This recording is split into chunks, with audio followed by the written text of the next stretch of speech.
Dragon Ball has like a bazillion video games, and that's really only counting the games that have come out in North America from the PS2 onward. But Dragon Ball started in 1984, so there's video games that go way back. And I was lucky enough to be in a position to see the show and play a lot of these games before the franchise exploded in the West, so today I want to talk about a few of my favorites. The Super Butōden series for the Super Famicom.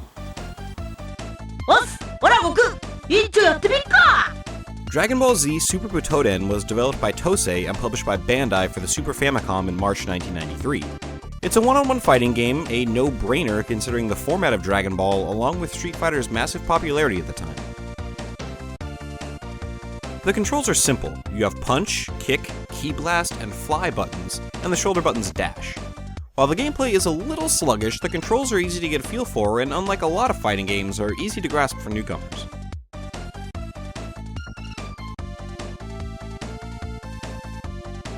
The game introduces some really cool elements though, first and foremost being the amount of distance you can put between yourself and your opponent.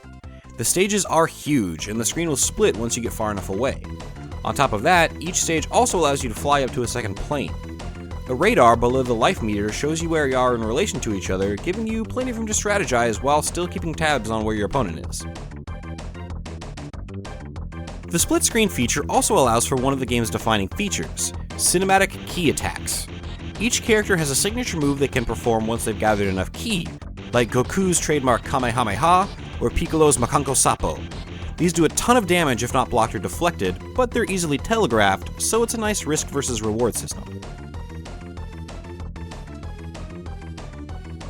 The game features a good selection of characters as well, including Goku, Vegeta, Artificial Human 20, Artificial Human 16, Piccolo, Frieza, Artificial Human 18, and Cell.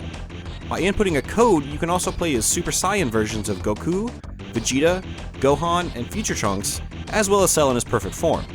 It's an interesting mix, especially since Artificial Humans 16 and 20 wouldn't really appear in many more games of this time period.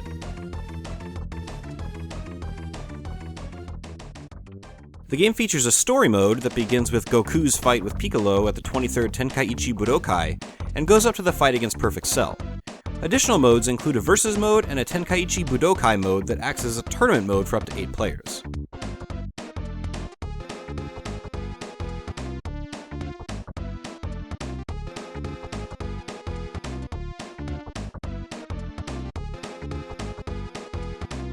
The game plays decently enough, although special moves are hard to perform and the game's pace is a bit sluggish overall. The AI seems unfairly difficult most of the time, especially as you're learning the ropes. Overall, Super Butōden was a decent start for Dragon Ball fighting games, but the best thing it had going for it was the foundation it set for future games.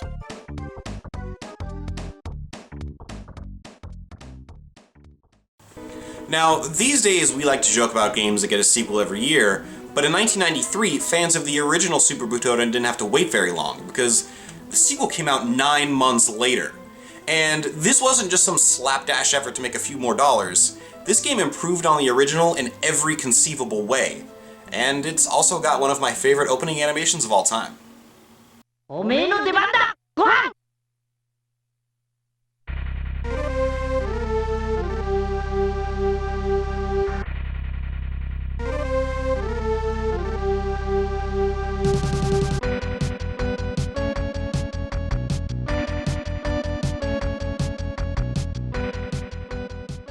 Dragon Ball Z Super Butōden 2 was released for the Super Famicom in December 1993. The graphics, sound, and gameplay were all huge improvements over the original Super Butōden, outdating the original game before it had even been out for a year. The most obvious improvements are the game's graphics. While the original game featured a rounder art style reminiscent of Akira Toriyama's earlier work on the series, Super Butōden 2 took more cues from the sharper, more angular style that he switched to around the beginning of the Cell story arc. The characters are more detailed, the backgrounds provide a ton of depth, and overall the game just looks much better. What isn't as apparent at first glance is the huge leap the gameplay took.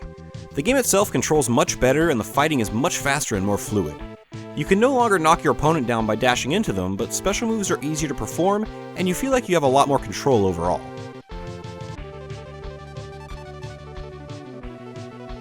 One detriment to the first game was how slow your ki meter built up, and the only way to manually recharge it was to hold down on the D-pad while you were flying. In Super Butōden 2, you can manually charge your ki at any time by holding B and Y at the same time. It's still not super fast, but it definitely gives you more opportunities to use your more spectacular ki attacks. Speaking of which, they look much better in this game too. No longer unimpressive yellow lines, they now take on the size and spectacle that you'd expect from a Dragon Ball video game. The sounds surrounding them are impressive as well.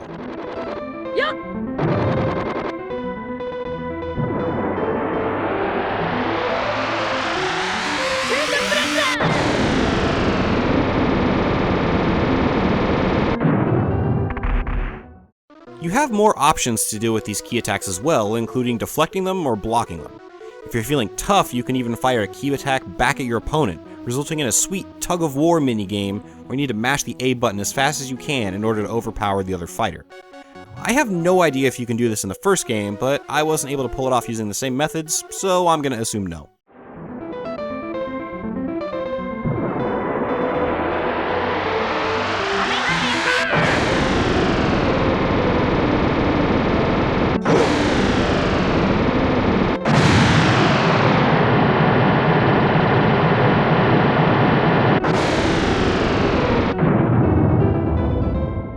The game's cast was expanded as well, featuring Gohan, Vegeta, Trunks, Piccolo, Bojack, Zangia, Cell Jr., and Cell.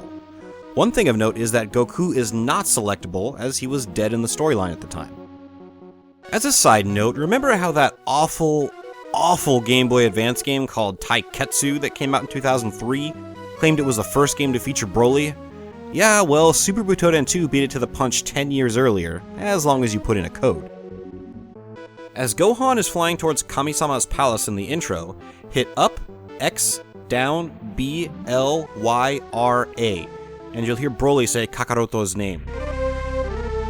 Kakaroto. You can now play as Broly and Goku.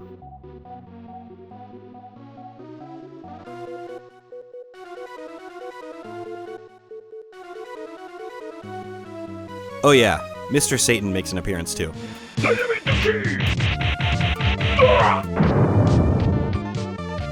The game retains the Tenkaichi Budokai and Versus modes from the original Super Butōden, but like the other things I've mentioned, the story mode has gotten beefed up a bit as well. No longer restricted to just some lines of dialogue before a match, Super Butōden 2 has a full narrative that covers many important scenes from the Cell arc of the story, and even goes into Dragon Ball Z Movie 9, Ginga Giri Giri, Buchigiri no Sugoi Yats, or The Galaxy at the Brink, The Super Incredible Guy. You probably won't be able to understand most of it, but you can stumble through it just fine, and it's got some fantastic music.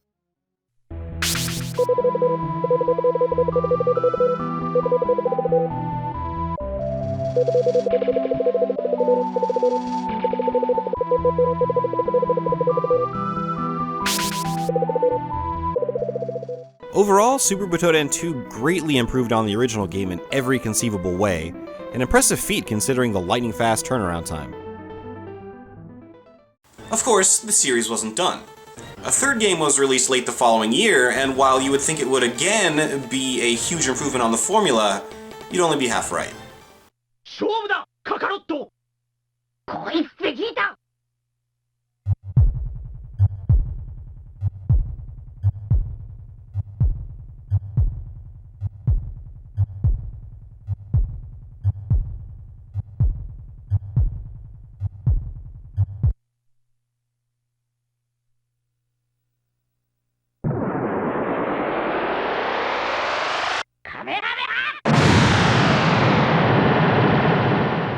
Dragon Ball Z Super Butōden 3 was released in September 1994. The game takes place during the beginning of the Majin Buu story arc, which was ongoing during the time that the game came out. The gameplay was once again improved. While Super Butōden 2 played much faster than the original, Super Butōden 3 speeds things up even further. While charging your ki in Super Butōden 2 would take upwards of 10 seconds, in Super Butōden 3 you can fully charge your meter in about 5.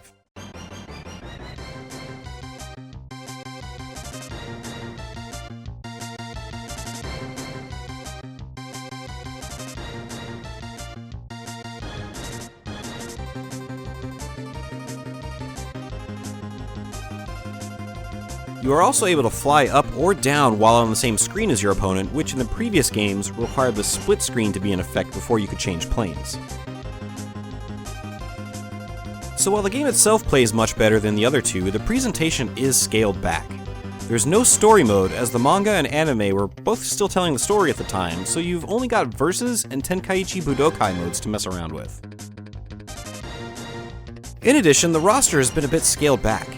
This time, you've got Goku, Goten, Kaioshin, Gohan, Majin Buu, Trunks, Vegeta, Artificial Human 18, and Dabra, which gives you only 3 characters without blonde hair.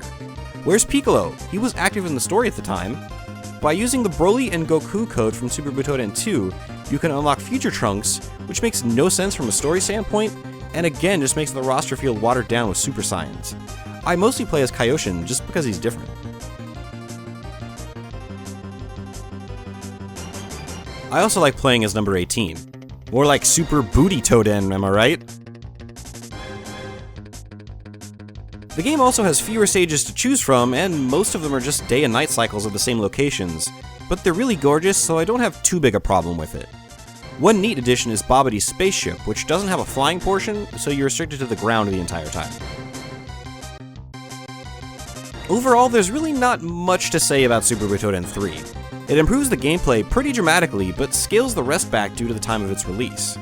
Considering all they added to Super Butōden 2 in 9 months, you'd think they could have at least tossed a few more backgrounds in this one.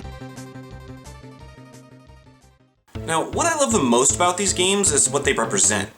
Because when I first saw my first few episodes of Dragon Ball in raw Japanese, I had no idea what I was watching, but I knew I liked it. And my friend and I were able to pick up bits and pieces of the story from his brother's friend who had hookups in Japan, but it was when he brought home Super Butōden 2 that really set off my lifelong devotion to the franchise. And so, whenever I play these games, it takes me back to that time before the English dub, and before all these HD games that have hundreds of characters thrown in that all play the same. It's just, they represent that purity of that time, and I love it so much for that. So now you want to check out these games for yourself. Well, where do you start? First things first, all 3 games have amazing music. Before his huge public disgrace for sampling other musicians without permission, Kenji Yamamoto composed the music for all 3 games under the moniker Hyper Monolith. The games are almost worth getting just for the music alone. I mean, just listen to some of these great tracks.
If you're wondering how you can play these Super Famicom games on your American Super Nintendo, I'll refer you to my Tough Enough episode, but if you're lazy, the short answer is you just need to snap out the 2 tabs inside your cartridge slot and you're good to go.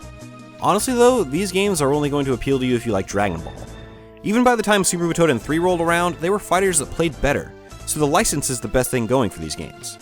That doesn't mean they're bad, far from it.